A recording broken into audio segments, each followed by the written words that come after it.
Take a good look at this face. This face was in every corner of the Roman Empire, in every temple, in every square. Always young, always calm, always flawless. Even when the man reached the age of 70, his statues were still 30 years old. He was the man who stopped time.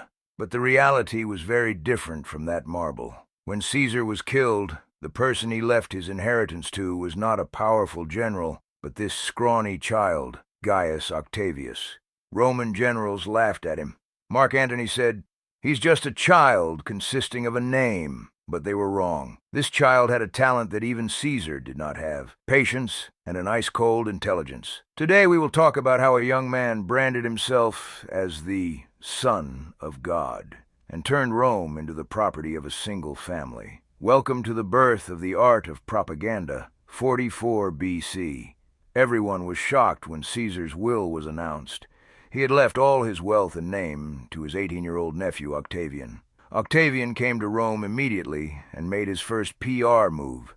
He changed his name. I am now Gaius Julius Caesar Octavianus. In other words, a living Caesar. When Caesar's bloody farewell left Rome not only leaderless but also hopeless, a figure stepped onto the stage whom no one took seriously. At the foundation of Augustus's success lies the greatest illusion of inadequacy history has seen. Physically weak, without military experience and struggling with chronic illnesses, the 18-year-old Octavian was seen as a morsel to be easily swallowed by his rivals. However, this contempt became his greatest armor, because he knew that where the sword ended, intelligence began. Octavian developed a patience strategy that would pit his rivals' ambitions against each other rather than Caesar's charisma. As a result, while Rome's giant generals were destroying each other, he turned into a cold-blooded engineer waiting silently for his inheritance and planning every step by calculating the next one. Octavian's path to power is the most successful rebranding study in history. When Caesar's will was announced, he took over not only the properties but the real power, the name. However, while using this name, instead of scratching Republican sensitivities, he preferred to hide them under this name. Even a wise master of oratory like Cicero, underestimating him by saying, "We will praise the young man, exalt him, and then throw him aside," is proof of how well Augustus analyzed his rivals.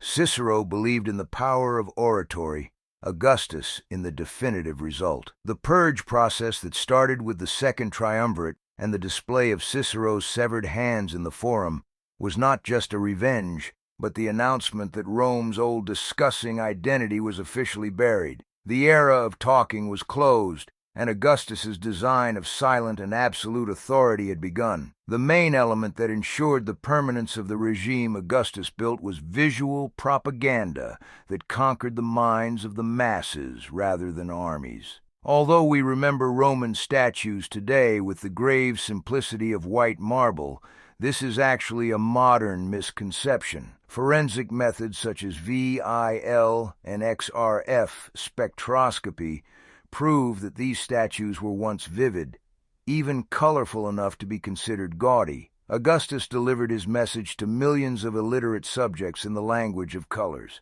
Red cloaks represented war, gold leaf represented divinity, and blue details represented the universal order. These statues were not works of art, but billboards broadcasting 24 hours a day in every corner of the empire. The image was so strong that the people preferred to believe in this marble god who never aged, was flawless, and brought peace rather than the complexity of reality. The Battle of Actium is the peak of Augustus's art of transforming military success into civil authority. Although Agrippa himself won the battle, Augustus made this military victory the foundation of his own political mythology. When he entered the Senate in 27 BC and said, "I am leaving my powers," he knew that he actually had nothing to lose because he had already taken everything under control. The senators were so weary of the horror of civil war that they chose guaranteed security instead of a fake freedom.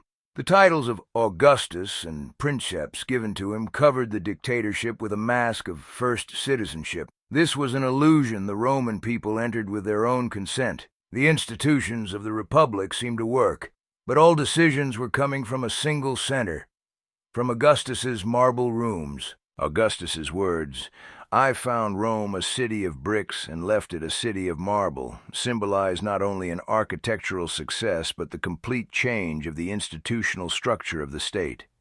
He recreated the city and started the Pax Romana, Roman peace period, that would last for 200 years. But he also left a poisonous problem behind. In this lawless system he built, there was no answer to the question, who will come after me? The succession problem, the greatest weakness of the system, was hidden.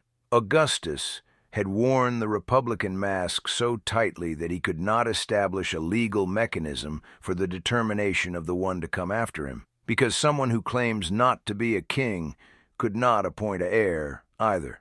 This situation created the vacuum that caused the rise of intrigues, poisoned figs, and paranoid leaders like Tiberius in the palace corridors after his death. Augustus brought a marble stability to Rome, but the uncertainty he left under this cracking marble structure would turn into a tool of destruction in the hands of his successors. Next week, we will hear the screams echoing in the corridors of these marble palaces. Are you ready to meet Caligula and Nero? Now Rome is starting to burn.